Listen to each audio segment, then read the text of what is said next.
ਵਾਹਿਗੁਰੂ ਜੀ ਕਾ ਖਾਲਸਾ ਵਾਹਿਗੁਰੂ ਜੀ ਕੀ ਫਤਿਹ। ਮੈਂ ਤੁਹਾਡੀ ਹੋਸਟ ਰੀਤ ਕੌਰ, ਨਿਊਜ਼ ਟੀਵੀ 84 ਦੇ ਨਾਲ। ਵਿਊਅਰਸ, ਜੇਲ੍ਹਾਂ ਵਿੱਚ ਸਜ਼ਾਵਾਂ ਪੂਰੀਆਂ ਹੋਣ ਦੇ ਬਾਵਜੂਦ ਨਜ਼ਰਬੰਦ ਸਿਆਸੀ ਸਿੱਖ ਕੈਦੀਆਂ ਦੀ ਰਿਹਾਈ ਲਈ ਬਾਪੂ ਸੂਰਤ ਸਿੰਘ ਖਾਲਸਾ ਜਨਵਰੀ 16 ਤੋਂ ਭੁੱਖ ਹੜਤਾਲ ਤੇ ਬੈਠੇ ਹੋਏ ਹਨ। ਇਸ ਸੰਘਰਸ਼ ਨੂੰ ਅੱਗੇ ਤੋਰਨ ਅਤੇ ਬੰਦੀ ਸਿੰਘਾਂ ਦੀ ਰਿਹਾਈ ਲਈ ਦੁਨੀਆ ਭਰ ਦੇ ਵਿੱਚ ਸਿੱਖਾਂ ਵੱਲੋਂ ਰੋਸ ਵਿਖਾਵੇ, ਪ੍ਰੋਟੈਸਟ, ਸੈਮੀਨਾਰਸ ਕੀਤੇ ਗਏ। ਲੋਕਾਂ ਵਿੱਚ ਇਸ ਸੰਘਰਸ਼ ਸੰਬੰਧੀ ਅਵੇਅਰਨੈਸ ਤਾਂ ਆਈ, ਪਰ ਬੰਦੀ ਸਿੰਘਾਂ ਦੀ ਰਿਹਾਈ ਕੁਝ ਪੋਸੀਬਲ ਨਜ਼ਰ ਨਹੀਂ ਆ ਰਹੀ। ਵਿਊਅਰਸ, ਅੱਜ ਬਾਪੂ ਸੂਰਤ ਸਿੰਘ ਖਾਲਸਾ ਜੀ ਦੀ ਸਪੁੱਤਰੀ ਬੀਬੀ ਸਰਵਰਿੰਦਰ ਕੌਰ ਅਤੇ ਸੰਘਰਸ਼ ਕਮੇਟੀ ਦੇ ਮੈਂਬਰ ਸਿਆਸੀ ਸਿੱਖ ਕੈਦੀਆਂ ਦੀ ਰਿਹਾਈ ਸੰਬੰਧੀ ਪੰਜਾਬ ਦੇ ਚੀਫ ਮਿਨਿਸਟਰ ਪ੍ਰਕਾਸ਼ ਸਿੰਘ ਬਾਦਲ ਨਾਲ ਮੀਟਿੰਗ ਕਰਨ ਲਈ ਚੰਡੀਗੜ੍ਹ ਗਏ। ਇਸ ਮੀਟਿੰਗ ਵਿੱਚ ਕੀ ਗੱਲਬਾਤ ਹੋਈ ਅਤੇ ਪੰਜਾਬ ਸਰਕਾਰ ਦਾ ਸਿਆਸੀ ਕੈਦੀਆਂ ਸੰਬੰਧੀ ਕੀ ਫੈਸਲਾ ਹੈ, ਇਸ ਬਾਰੇ ਅਤੇ ਹੋਰ ਕਰਨ ਮੁੱਦਿਆਂ ਤੇ ਅੱਜ ਅਸੀਂ ਗੱਲਬਾਤ ਕਰਾਂਗੇ ਪਹਿਰੇਦਾਰ ਨਿਊਜ਼ਪੇਪਰ ਦੇ ਐਡੀਟਰ ਸਰਦਾਰ ਜਸਪਾਲ ਸਿੰਘ ਹੀਰਾ ਜੀ ਨਾਲ, ਜਿਹੜੇ ਕਿ ਇਸ ਵੇਲੇ ਜਗਰਾਵਾਂ ਤੋਂ ਸਾਡਾ ਫੋਨ ਲਾਈਨ ਤੇ ਜੁੜ ਚੁੱਕੇ ਨੇ। ਜੀ ਵੀਰ ਜੀ, ਵਾਹਿਗੁਰੂ ਜੀ ਕਾ ਖਾਲਸਾ ਵਾਹਿਗੁਰੂ ਜੀ ਕੀ ਫਤਿਹ। ਜੀ ਵੀਰ ਜੀ, ਸਭ ਤੋਂ ਪਹਿਲਾਂ ਅਸੀਂ ਮੀਟਿੰਗ ਬਾਰੇ ਜਾਣਨਾ ਚਾਹਾਂਗੇ ਕਿ ਇਸ ਮੀਟਿੰਗ ਦੇ ਵਿੱਚ ਕੀ ਗੱਲਬਾਤ ਹੋਈ ਅਤੇ ਪੰਜਾਬ ਸਰਕਾਰ ਦਾ ਸਿਆਸੀ ਕੈਦੀਆਂ ਸੰਬੰਧੀ ਕੀ ਫੈਸਲਾ ਰਿਹਾ। ਦੇਖੋ, ਕੱਲ ਜਿਹੜੀ ਮੁੱਖ ਮੰਤਰੀ ਦੇ ਨਾਲ ਉਹਦੀ ਕੋਠੀ 'ਚ ਵਫਦ ਦੀ ਮੀਟਿੰਗ ਹੋਈ, ਉਹਦੇ 'ਚ ਦੋ ਗੱਲਾਂ ਨੇ ਜਿਹੜੀਆਂ ਉਹ ਉੱਭਰ ਕੇ ਸਾਹਮਣੇ ਆਈਆਂ। ਹਾਂਜੀ, ਪਹਿਲੀ ਗੱਲ ਤਾਂ ਇਹ ਕਿ ਹੁਣ ਪੰਜਾਬ ਸਰਕਾਰ ਤੋਂ ਕਿ ਜਿਹੜਾ ਸੰਘਰਸ਼ ਆ ਉਹਨੂੰ ਮਤਲਬ ਸਿੱਖ ਕੌਮ ਦਾ, ਸਿੱਖ ਪੰਥ ਦਾ ਹੁੰਗਾਰਾ ਤੇ ਹਲਾਰਾ ਪਹਿਲੇ ਨਾਲੋਂ ਕਿਤੇ ਵੱਧ ਮਿਲਣਾ ਸ਼ੁਰੂ ਹੋ ਗਿਆ। ਜਿਹੜੇ ਮਾਰਚ ਕੱਢੇ ਗਏ ਨੇ ਉਹਨਾਂ ਮਾਰਚਾਂ ਦੇ ਵਿੱਚ ਵੀ ਸੰਗਤਾਂ ਨੇ ਵੱਧ ਚੜ ਕੇ ਹਿੱਸਾ ਲਿਆ ਤੇ ਹੁਣ 31 ਮਈ ਦਾ ਜਿਹੜਾ ਰੇਲ ਰੋਕੂ ਪ੍ਰੋਗਰਾਮ ਦਿੱਤਾ ਗਿਆ ਉਹਦੇ 'ਚ ਵੀ ਮਤਲਬ ਸੰਗਤਾਂ ਦੇ ਵਿੱਚ ਉਸ ਪ੍ਰੋਗਰਾਮ ਪ੍ਰਤੀ ਵੀ ਜੋਸ਼ ਆ। ਸੋ ਉਸ ਗੱਲ ਨੂੰ ਦੇਖਦਿਆਂ ਹੋਇਆ ਸਰਕਾਰ ਜਿਹੜੀ ਪਹਿਲਾਂ ਬਿਲਕੁਲ ਕੁੰਭਕਰਨੀ ਨੀਂਦ ਸੁੱਤੀ ਹੋਈ ਸੀ ਇਸ ਮਾਮਲੇ ਨੂੰ ਲੈ ਕੇ, ਬੰਦੀ ਸਿੰਘਾਂ ਦੀ ਰਿਹਾਈ ਨੂੰ ਲੈ ਕੇ, ਉਹਨਾਂ ਵੱਲੋਂ ਮਤਲਬ ਸੱਦਿਆ ਗਿਆ ਸੰਘਰਸ਼ ਕਮੇਟੀ ਨੂੰ ਕਿ ਟੇਬਲ ਤੇ ਬੈਠ ਕੇ ਇਸ ਸੰਬੰਧੀ ਗੱਲਬਾਤ ਕੀਤੀ ਜਾਵੇ।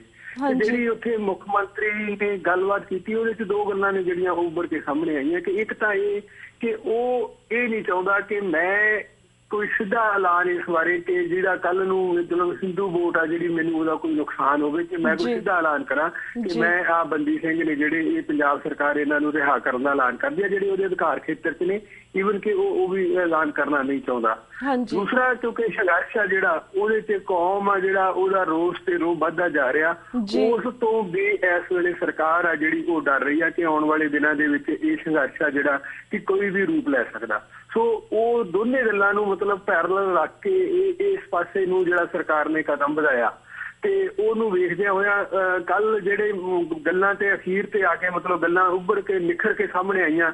ਮੁੱਖ ਮੰਤਰੀ ਨੇ ਜਿਹੜੀ ਕੱਲ ਦੀ ਮੀਟਿੰਗ ਦਾ ਜਿਹੜਾ ਮਤਲਬ ਸਭ ਤੋਂ ਹਾਂ ਪੱਖੀ ਮੈਂ ਸਮਝਦਾ ਕਿ ਇੱਕ ਸਾਡੇ ਸਾਹਮਣੇ ਨਤੀਜਾ ਆਉਣ ਵਾਲੇ ਦਿਨਾਂ 'ਚ ਆਊਗਾ, ਪਰੰਤੂ ਉਸ ਪਾਸੇ ਨੂੰ ਗੱਲ ਤੁਰੀ ਆ ਕਿ ਉਹਨੇ ਪ੍ਰੋਫੈਸਰ ਦਵਿੰਦਰਪਾਲ ਸਿੰਘ ਭੁੱਲਰ ਨੂੰ ਪੰਜਾਬ 'ਚ ਤਬਦੀਲ ਕਰਨਾ ਮੰਨ ਲਿਆ ਕਿ ਆਉਂਦੇ ਇੱਕ ਹਫ਼ਤੇ ਦੇ ਵਿੱਚ ਪ੍ਰੋਫੈਸਰ ਦਵਿੰਦਰਪਾਲ ਸਿੰਘ ਭੁੱਲਰ ਨੂੰ ਦਿੱਲੀ ਤੋਂ ਅੰਮ੍ਰਿਤਸਰ ਸ਼ਿਫਟ ਕਰ ਦਿੱਤਾ ਜਾਊਗਾ ਤੇ ਉਹਦੇ ਤੋਂ ਬਾਅਦ ਉਹਨਾਂ ਦੀ ਪੈਰੋਲ ਤੇ ਰਿਹਾਈ ਆ ਉਹਦਾ ਵੀ ਉਹਨੇ ਮਤਲਬ ਦਾਅਵਾ ਨਹੀਂ ਕੀਤਾ, ਐਲਾਨ ਨਹੀਂ ਕੀਤਾ, ਪਰੰਤੂ ਉਸ ਗੱਲ ਦਾ ਉਹਨੇ ਇਸ਼ਾਰਾ ਦਿੱਤਾ ਕਿ ਉਸ ਤੋਂ ਬਾਅਦ ਉਹਨਾਂ ਦੀ ਪੈਰੋਲ ਤੇ ਰਿਹਾਈ ਹੋ ਜੂਗੀ।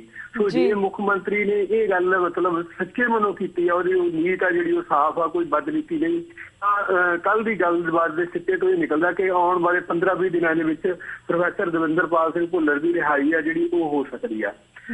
ਅਗਲੀਆਂ ਜਿਹੜੀਆਂ ਗੱਲਾਂ ਜਿਹੜੀਆਂ ਬੰਦੀ ਸਿੰਘਾਂ ਦੀ ਰਿਹਾਈ ਦੀ ਗੱਲ ਆ ਜਿਹੜੀ ਉਹਦਾ ਮਤਲਬ ਜਿਹੜੀ ਗੱਲ ਆ ਕੇ ਉਹ ਸੁਪਰੀਮ ਕੋਰਟ ਨੇ ਜਿਹੜਾ ਫੈਸਲਾ ਦਿੱਤਾ ਹੋਇਆ, ਸੁਪਰੀਮ ਕੋਰਟ ਨੇ ਜਿਹੜੀ ਸਟੇ ਦਿੱਤੀ ਹੋਈ ਆ ਕਿ ਅਗਾਊਂ ਰਿਹਾਈ ਆ ਜਿਹੜੀ ਉਹ ਨਹੀਂ ਹੋ ਸਕਦੀ, ਉਹ ਗੱਲ ਉੱਥੇ ਆ ਕੇ ਜਿਹੜੀ ਉਹਨੂੰ ਫੁੱਲ ਸਟਾਪ ਆ ਜਿਹੜਾ ਲਾ ਦਿੱਤਾ ਜਾਂਦਾ। ਪਰੰਤੂ ਜਦੋਂ ਅਗਲੀ ਗੱਲ ਚੱਲੀ ਆ ਤਾਂ ਉਹਨੇ ਇਹ ਗੱਲਾਂ ਮੰਨੀਆਂ ਨੇ ਕਿ ਜਿਹੜੇ ਬੰਦੀ ਸਿੰਘ ਨੇ, ਜਿਹੜੇ ਪੰਜਾਬ ਨਾਲ ਸੰਬੰਧਿਤ ਬੰਦੀ ਸਿੰਘ ਆ, ਉਹ ਦੇਸ਼ ਦੀਆਂ ਜਿਹੜੀਆਂ ਵੱਖ-ਵੱਖ ਸੂਬਿਆਂ ਦੀਆਂ ਜੇਲ੍ਹਾਂ 'ਚ ਨੇ, ਚਾਹੇ ਉਹ ਰਾਜਸਥਾਨ 'ਚ ਨੇ, ਚਾਹੇ ਗੁਜਰਾਤ 'ਚ ਨੇ, ਚਾਹੇ ਕਰਨਾਟਕਾ 'ਚ ਨੇ, ਉਹ ਮੁੱਖ ਮੰਤਰੀ ਨੇ ਇਸ ਗੱਲ ਨੂੰ ਪ੍ਰਵਾਨ ਕੀਤਾ ਕਿ ਜਿੰਨੀਆਂ ਬਾਹਰਲੀਆਂ ਸੂਬਿਆਂ ਦੀਆਂ ਜੇਲ੍ਹਾਂ 'ਚ ਸਿੰਘ ਬੰਦੀ ਸਿੰਘ ਨੇ ਉਹਨਾਂ ਸਾਰਿਆਂ ਨੂੰ ਪੰਜਾਬ 'ਚ ਅਸੀਂ ਤਬਦੀਲ ਕਰਾਂਗੇ।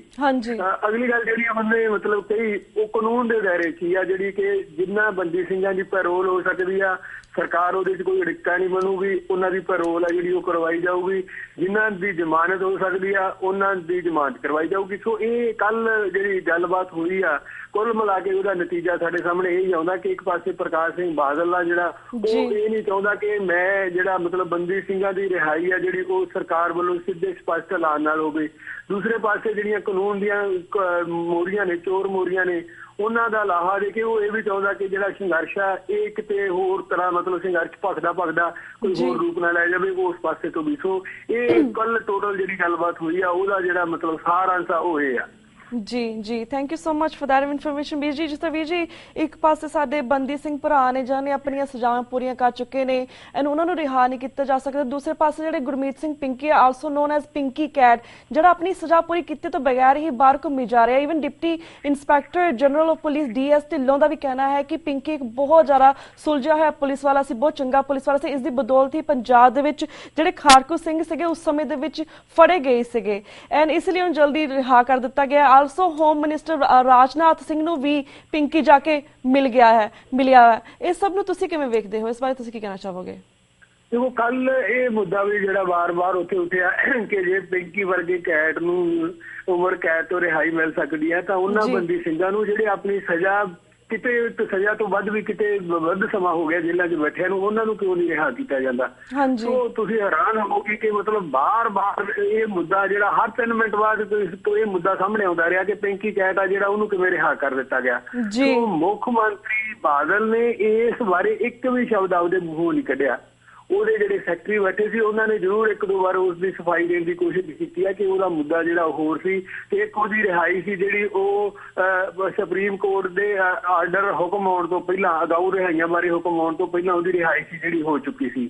ਸੋ ਇਹ ਜਿਹੜੀ ਗੱਲ ਤੁਸੀਂ ਕੀਤੀ ਹੈ ਕਿ ਪਿੰਕੀ ਕੈਟ ਨੂੰ ਜੇ ਪੰਜਾਬ ਸਰਕਾਰ ਰਿਹਾ ਕਰ ਸਕਦੀ ਆ ਤਾਂ ਇਹ ਮੁੱਦਾ ਵੀ ਮੁੱਖ ਮੰਤਰੀ ਦੇ ਸਾਹਮਣੇ ਰੱਖਿਆ ਕਿ ਪਿਛਲੇ ਸਾਲ ਦਸੰਬਰ ਦੇ ਮਹੀਨੇ ਦੇ ਵਿੱਚ ਜਦੋਂ ਭਾਈ ਗੁਰਬਖਸ਼ ਸਿੰਘ ਖਾਲਸਾ ਦੀ ਭੁੱਖ ਹੜਤਾਲ ਖਤਮ ਕਰਵਾਈ ਗਈ ਤਾਂ ਸ਼੍ਰੀ ਅਕਾਲ ਤਖਤ ਸਾਹਿਬ ਦਾ ਜਥੇਦਾਰ ਉੱਥੇ ਵਾਅਦਾ ਕਰਕੇ ਆਇਆ ਸੀ ਕਿ ਮੈਂ ਪੰਜਾਬ ਸਰਕਾਰ ਨੂੰ ਕਹਿ ਕੇ ਜਿਹੜੇ ਬੰਦੀ ਸਿੰਘਾਂ ਦੀ ਰਿਹਾਈ ਦਾ ਮਾਮਲਾ ਜਿਹੜਾ ਇਹਨੂੰ ਤੁਰੰਤ ਹੱਲ ਕਰਾਉਣ ਦੀ ਕੋਸ਼ਿਸ਼ ਕਰੂੰਗਾ। ਦਸੰਬਰ ਤੋਂ ਲੈ ਕੇ ਜੁਲਾਈ ਤੱਕ ਜੁਲਾਈ 'ਚ ਜਾ ਕੇ ਸੁਪਰੀਮ ਕੋਰਟ ਨੇ ਇਸ ਹੁਕਮ ਤੇ ਆਰਡਰ ਤੇ ਮਤਲਬ ਰੋਕ ਲਾਈ ਹੈ ਕਿ ਉਹ ਅਗਾਊਂ ਰਿਹਾਈ ਨਹੀਂ ਹੋ ਸਕਦੀ। ਸੋ ਦਸੰਬਰ ਤੋਂ ਲੈ ਕੇ ਜੁਲਾਈ ਤੱਕ ਪੰਜਾਬ ਸਰਕਾਰ ਨੇ ਕਿਉਂ ਕੁਛ ਨਹੀਂ ਕੀਤਾ ਬੰਦੀ ਸਿੰਘਾਂ ਦੀ ਰਿਹਾਈ ਲਈ ਜਦੋਂ ਕਿ ਉਹਦੇ ਹੱਥ ਵਿੱਚ ਸਾਰਾ ਕੁਝ ਸੀ ਉਸ ਵੇਲੇ? ਸੋ ਇਸ ਗੱਲ ਦਾ ਜਵਾਬ ਆ ਜਿਹੜਾ ਉਹ ਮੁੱਖ ਮੰਤਰੀ ਕੋਲ ਨਾ ਮੁੱਖ ਮੰਤਰੀ ਕੋਲ ਤੇ ਨਾ ਜਿਹੜੇ ਮੁੱਖ ਮੰਤਰੀ ਦੀ ਸਾਰੀ ਵੱਡੀ ਅਫਸਰਾਂ ਬੈਠੀ ਸੀ ਕਿਸੇ ਨੇ ਇਸ ਗੱਲ ਦਾ ਕੋਈ ਜਵਾਬ ਨਹੀਂ ਦਿੱਤਾ ਕਿ ਆਖਰ ਸਗੋਂ ਇਹ ਗੱਲ ਜ਼ਰੂਰ ਮੁੱਖ ਮੰਤਰੀ ਨੇ ਕਹੀ ਕਿ ਮੈਨੂੰ ਤਾਂ ਜਥੇਦਾਰ ਨੇ ਦੱਸਿਆ ਹੀ ਨਹੀਂ ਸੀ ਜੀ। ਇਹ ਜਿਹੜੀ ਮਤਲਬ ਸਮਝਦੇ ਆ ਕਿ ਇਹ ਇੱਕ ਜਿਹੜੀ ਮਕਾਰੀ ਭਰੀ ਉਹਨਾਂ ਦੀ ਹਮੇਸ਼ਾ ਆਦਤ ਹੈ ਕਿ ਉਹਨਾਂ ਨੇ ਮਤਲਬ ਜਿਹੜਾ ਇਹ ਐਡਾ ਗੰਭੀਰ ਮੁੱਦਾ ਐਡਾ ਵੱਡਾ ਸੰਘਰਸ਼ ਚੱਲ ਰਿਹਾ ਸੀ ਉਸ ਸੰਘਰਸ਼ ਨੂੰ ਖਤਮ ਕਰਾਉਣ ਦੇ ਲਈ ਤੁਸੀਂ ਸ਼੍ਰੀ ਅਕਾਲ ਤਖਤ ਸਾਹਿਬ ਦੇ ਜਥੇਦਾਰ ਨੂੰ ਵਰਤਿਆ। ਅੱਜ ਕਿਹਾ ਜਾ ਰਿਹਾ ਕਿ ਮੈਨੂੰ ਤਾਂ ਦੱਸਿਆ ਹੀ ਨਹੀਂ ਜੀ ਕਿਸੇ ਨੇ।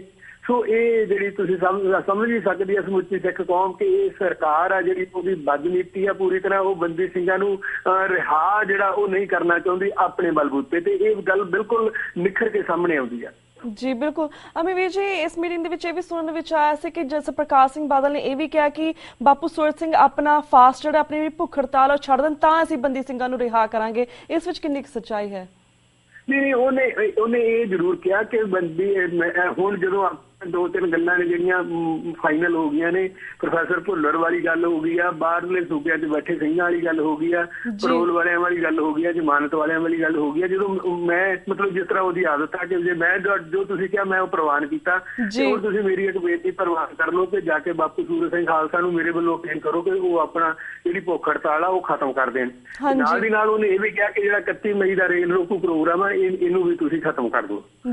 ਉਸ ਵੇਲੇ ਮਤਲਬ ਸੰਘਰਸ਼ ਕਮੇਟੀ ਨੇ ਉਸ ਗੱਲ ਦਾ ਤੁਰੰਤ ਮਤਲਬ ਇਨਕਾਰ ਕਰਤਾ ਸੀ ਕਿ ਜਦੋਂ ਤੱਕ ਸਾਡਾ ਸਿਰਫ ਇੱਕ ਮਿਸ਼ਨ ਆ, ਬਾਪੂ ਦਾ ਵੀ ਇੱਕੋ ਮਿਸ਼ਨ ਆ, ਬਾਪੂ ਦੇ ਪਰਿਵਾਰ ਦਾ ਵੀ ਤੇ ਸਮੁੱਚੀ ਪੰਥ ਦਾ ਵੀ, ਸਮੁੱਚੀ ਕੌਮ ਦਾ ਵੀ, ਜਾਂ ਬੰਦੀ ਸਿੰਘਾਂ ਦੀ ਰਿਹਾਈ ਤੇ ਜਾਂ ਬਾਪੂ ਦੀ ਸ਼ਹੀਦੀ, ਵਿਚਕਾਰਲਾ ਰਸਤਾ ਕੋਈ ਨਹੀਂ। ਜੀ ਬਿਲਕੁਲ, ਜੇ ਤੁਸੀਂ ਮਤਲਬ ਬੰਦੀ ਸਿੰਘਾਂ ਦੀ ਰਿਹਾਈ ਕਰ ਸਕਦੇ ਹੋ ਤੇ ਜਾ ਕੇ ਜੂਸ ਬਾਪੂ ਨੂੰ ਪਿਆਇਆ ਉਹ ਕਿਸੇ ਨੂੰ ਇਨਕਾਰ ਨਹੀਂ, ਕਿਸੇ ਨੂੰ ਕੋਈ ਉਹਦੇ ਵਿੱਚ ਕੋਈ ਮਤਲਬ ਨਹੀਂ ਹੈਗਾ। ਜਦੋਂ ਤੱਕ ਬੰਦੀ ਸਿੰਘਾਂ ਦੀ ਰਿਹਾਈ ਨਹੀਂ ਹੁੰਦੀ ਇਹ ਜਿਹੜਾ ਸੰਘਰਸ਼ ਆ ਇਹ ਜਾਰੀ ਰਹੂਗਾ ਤੇ ਬਾਪੂ ਤੋਂ ਬਾਅਦ ਅਗਲੀ ਕਤਾਰ ਆ ਜਿਹੜੀ ਉਹ ਵੀ ਸਾਡੇ ਕੋਲ ਤਿਆਰ ਆ। ਸੋ ਇਹ ਜਿਹੜਾ ਉੱਥੇ ਹੋਇਆ, ਬਾਦਲ ਨੇ ਜ਼ਰੂਰ ਇਹ ਗੱਲ ਕਹੀ ਕਿ ਬਾਪੂ ਦੀ ਭੁੱਖ ਹੜਤਾਲ ਖਤਮ ਕਰਾਓ ਤੇ 31 ਮਈ ਦਾ ਰੇਲ ਰੋਕੂ ਪ੍ਰੋਗਰਾਮ ਆ ਜਿਹੜਾ ਉਹ ਵੀ ਖਤਮ ਕਰਾਓ, ਪਰੰਤੂ ਸੰਘਰਸ਼ ਕਮੇਟੀ ਨੇ ਉਹਦਾ ਸਪਸ਼ਟ ਜਵਾਬ ਦਿੱਤਾ ਕਿ ਸੰਘਰਸ਼ ਇਸੇ ਤਰ੍ਹਾਂ ਨਿਰੰਤਰ ਜਾਰੀ ਰਹੂਗਾ। ਜੀ ਵੀਰ ਜੀ, ਥੈਂਕ ਯੂ ਸੋ ਮਚ ਕਿ ਤੁਸੀਂ ਇਸ ਮੀਟਿੰਗ ਸੰਬੰਧੀ ਪੂਰਾ ਵੇਰਵਾ ਸਾਡੇ ਦਰਸ਼ਕਾਂ ਨਾਲ ਸਾਂਝਾ ਕੀਤਾ। ਅਸੀਂ ਇੱਕ ਹੋਰ ਮੁੱਦੇ ਦੇ ਉੱਪਰ ਤੁਹਾਡੇ ਵਿਚਾਰ ਜਾਣਨੇ ਚਾਹਾਂਗੇ। ਸਾਡੇ ਕੋਲ 2-2.5 ਮਿੰਟ ਨੇ। ਜਿਸ ਤਰ੍ਹਾਂ ਭਾਰਤ ਦੇ ਪ੍ਰਧਾਨ ਮੰਤਰੀ ਨਰਿੰਦਰ ਮੋਦੀ ਨੂੰ ਹੁਕੂਮਤ ਵਿੱਚ ਆਏ ਹੋਏ ਵੀ 1 ਸਾਲ ਹੋ ਗਿਆ ਹੈ, ਓਵਰਆਲ ਇਸ ਪੂਰੇ ਸਾਲ ਦੇ ਵਿੱਚ ਉਸ ਦੀ ਕਾਰਗੁਜ਼ਾਰੀ ਬਾਰੇ ਤੁਸੀਂ ਸਾਡੇ ਦਰਸ਼ਕਾਂ ਨੂੰ ਕੀ ਕਹਿਣਾ ਚਾਹੋਗੇ? ਦੇਖੋ ਜੀ, ਜਿਸ ਤਰ੍ਹਾਂ ਮੋਦੀ ਦਾ ਇਹ ਰਾਜ ਆਇਆ, ਉਹਨੇ ਬਹੁਮਤ ਪ੍ਰਾਪਤ ਕੀਤੀ, ਉਹਨੇ ਨਾਰਿਆਂ ਦੇ ਸਿਰ ਤੇ ਲੋਕਾਂ ਨੂੰ ਗੁੰਮਰਾਹ ਕਰਨ ਦੇ ਸਿਰ ਤੇ ਜੀ ਅੱਛੇ ਦਿਨ ਆਉਣ ਦਾ ਵਾਅਦਾ ਦੇ ਕੇ ਉਹਨੇ ਜਿਹੜੀ ਸੱਤਾ ਸੀ ਜਿਹੜੀ ਹਾਸਲ ਕੀਤੀ। ਭਾਵੇਂ ਕਿ ਹੋਰ ਵੀ ਵੱਖ-ਵੱਖ ਕਾਰਨ ਨੇ, ਹੋਰ ਵੀ ਬਹੁਤ ਸਾਰੀਆਂ ਸ਼ਕਤੀਆਂ ਸੀ ਜਿਹੜੀਆਂ ਲੱਗੀਆਂ ਹੋਈਆਂ ਸੀ ਜਿਨ੍ਹਾਂ ਕਾਰਨ ਮੋਦੀ ਤੇ ਭਾਜਪਾ ਜਿਹੜੀ ਉਹ ਬਹੁਮਤ ਚ ਆਈ। ਹਾਂਜੀ ਪਰੰਤੂ 1 ਸਾਲ ਦੇ ਵਿੱਚ ਉਹ ਜਿਹੜੀ ਗੱਲ ਮੋਦੀ ਜਿਹੜਾ ਚੋਣ ਤੋਂ ਪਹਿਲਾਂ ਜਿਹੜੇ ਮਾਹੌਲ ਦੇ ਵਿੱਚ ਵਿਚਰ ਰਿਹਾ ਸੀਗਾ ਕਿ ਸਿਰਫ ਤੇ ਸਿਰਫ ਨਾਅਰਾ ਦੇਣਾ ਵਾ, ਲੋਕਾਂ ਨੂੰ ਭਾਸ਼ਣ ਦੇਣਾ ਵਾ ਤੇ ਉਹਨਾਂ ਨੂੰ ਫੋਕੇ ਸੁਪਨੇ ਦਿਖਾਉਣੇ ਆ। ਸੋ ਪੂਰਾ 1 ਸਾਲ ਵੀ ਉਹਨੇ ਉਸੇ ਪਾਸੇ ਹੀ ਲੰਘਾਇਆ ਵਾ ਕਿ ਸਿਰਫ ਤੇ ਸਿਰਫ ਲੋਕਾਂ ਦੇ ਨਾਲ ਵਾਅਦੇ ਜਿਹੜੇ ਹੋਏ ਆ ਉਹਨਾਂ ਨੂੰ ਅੱਗੇ ਵਧਾਇਆ ਗਿਆ। ਧਰਾਤਲ ਤੇ 1 ਸਾਲ ਦੇ ਵਿੱਚ ਕੋਈ ਵੀ ਅੰਤਰ ਆ ਜਿਹੜਾ ਉਹ ਦੇਸ਼ ਦੇ ਵਿੱਚ ਕਿਧਰੇ ਵੀ ਵਿਖਾਈ ਨਹੀਂ ਦਿੰਦਾ, ਨਾ ਮਹਿੰਗਾਈ ਵਾਲੇ ਪਾਸੇ, ਨਾ ਬੇਰੁਜ਼ਗਾਰੀ ਵਾਲੇ ਪਾਸੇ, ਨਾ ਵਿਕਾਸ ਵਾਲੇ ਪਾਸੇ। ਸੋ ਕੋਈ ਵੀ ਖਿੱਤਾ ਜਿਹੜਾ ਸਿਵਾਏ ਇਸ ਗੱਲ ਦੇ ਇੱਕ ਜਿਹੜੀ ਮੁੱਖ ਰੂਪ ਦੇ ਵਿੱਚ ਸਾਹਮਣੇ ਆਈ ਹੈ ਕਿ ਅੱਜ ਦੇਸ਼ ਦੇ ਲੋਕਾਂ ਦੇ ਵਿੱਚ ਇੱਕ ਪਹਿਲਾਂ ਤਾਂ ਜਿਹੜਾ ਘੱਟ ਗਿਣਤੀਆਂ 'ਚ ਦਹਿਸ਼ਤ ਆ ਉਹ ਉਸੇ ਤਰ੍ਹਾਂ ਬਰਕਰਾਰ ਆ, ਉਹ ਵਧੀਆ, ਉਹ ਘਟੀ ਨਹੀਂ। ਦੂਸਰਾ ਜਿਹੜਾ ਦੇਸ਼ ਦੇ ਲੋਕਾਂ ਦੇ ਵਿੱਚ ਇੱਕ ਦਹਿਸ਼ਤ ਹੋਰ ਪੈਦਾ ਹੋਈ ਆ ਕਿ ਮੋਦੀ ਆ ਜਿਹੜਾ ਉਹ ਸਿਰਫ ਤੇ ਸਿਰਫ ਇਸ ਦੇਸ਼ 'ਚ ਸਰਮਾਏਦਾਰੀ ਆ ਜਿਹੜੀ ਉਹਨੂੰ ਅੱਗੇ ਲੈ ਕੇ ਜਾਣਾ ਚਾਹੁੰਦਾ। ਦੇਸ਼ ਦਾ ਆਮ ਵਰਗ ਆ ਜਿਹੜਾ ਉਹਦਾ ਕਚੂਮਰ ਆ ਜਿਹੜਾ ਆਉਣ ਵਾਲੇ ਸਮੇਂ 'ਚ ਨਿਕਲੂਗਾ। ਜਿਹੜਾ ਮੇਕ ਇਨ ਇੰਡੀਆ ਦਾ ਨਾਅਰਾ ਇਹਨੇ ਦਿੱਤਾ ਉਹਨੂੰ ਲੈ ਕੇ ਵੀ ਦੇਸ਼ ਦੇ ਲੋਕਾਂ ਦੇ ਵਿੱਚ ਇੱਕ ਦਹਿਸ਼ਤ ਬਣੀ ਆ ਕਿ ਬਾਹਰਲੀਆਂ ਕੰਪਨੀਆਂ ਨੂੰ ਦੇਸ਼ ਨੂੰ ਲੁੱਟਣ ਦੀ ਜਿੰਨੀ ਖੁੱਲੀ ਛੂਟ ਮੋਦੀ ਦੇਣੀ ਚਾਹੁੰਦਾ ਵਾ ਉਹ ਹੁਣ ਤੱਕ ਕਿਸੇ ਵੀ ਸਰਕਾਰ ਨੇ, ਕਿਸੇ ਵੀ ਪ੍ਰਧਾਨ ਮੰਤਰੀ ਨੇ ਨਹੀਂ ਦਿੱਤੀ। ਸੋ ਕੁੱਲ ਮਿਲਾ ਕੇ ਮਤਲਬ ਜੇ 1 ਸਾਲ ਦਾ ਇਹਦਾ ਲੇਖਾ ਜੋਖਾ ਜੇ ਚਾਹੇ ਮੀਡੀਆ ਨੇ ਕੀਤਾ, ਚਾਹੇ ਅਖਬਾਰਾਂ ਨੇ ਕੀਤਾ, ਚਾਹੇ ਮਤਲਬ ਆਮ ਲੋਕਾਂ ਨੇ ਇਹਦੀ ਚਰਚਾ ਕੀਤੀ ਹੈ ਤਾਂ ਉਹ ਜਿਹੜੀ ਗੱਲ ਲੋਕਾਂ ਦੇ ਸਾਹਮਣੇ ਆਈ ਆ ਕਿ ਸਿਰਫ ਤੇ ਸਿਰਫ ਅੱਛੇ ਦਿਨ ਆਉਣ ਦੇ ਸੁਪਨੇ ਆ ਜਿਹੜੇ ਉਹ ਕੱਲ ਵੀ ਦਿਖਾਏ ਜਾ ਰਹੇ ਸੀ ਤੇ ਉਹ ਅੱਜ ਵੀ ਦਿਖਾਏ ਜਾ ਰਹੇ ਆ। ਜ਼ਮੀਨੀ ਧਰਾਤਲ ਤੇ ਕੋਈ ਕੰਮ ਆ ਜਿਹੜਾ ਉਹ ਨਾ ਕਿਸੇ ਨੂੰ ਹੁੰਦਾ ਵਿਖਾਈ ਦਿੱਤਾ ਤੇ ਨਾ ਉਹਦਾ ਕੋਈ ਪ੍ਰਭਾਵ ਵਿਖਾਈ ਦਿੱਤਾ। ਜੀ ਜੀ ਬਿਲਕੁਲ ਵੀਰ ਜੀ। ਤੇ ਵੀਰ ਜੀ ਹੁਣ ਅਸੀਂ ਲੈਣੇ ਤੁਹਾਡੇ ਕੋਲ ਇਜਾਜ਼ਤ ਕਿਉਂਕਿ ਸਾਡਾ ਵਕਤ ਬ੍ਰੇਕ ਵੱਲ ਜਾ ਰਿਹਾ। ਸੋ ਵਾਹਿਗੁਰੂ ਜੀ ਕਾ ਖਾਲਸਾ, ਵਾਹਿਗੁਰੂ ਜੀ ਕੀ ਫਤਿਹ। Viewers, वक्त हो गया एक छोटे से ब्रेक था। Keep watching News TV 84. We'll be right back after a short break.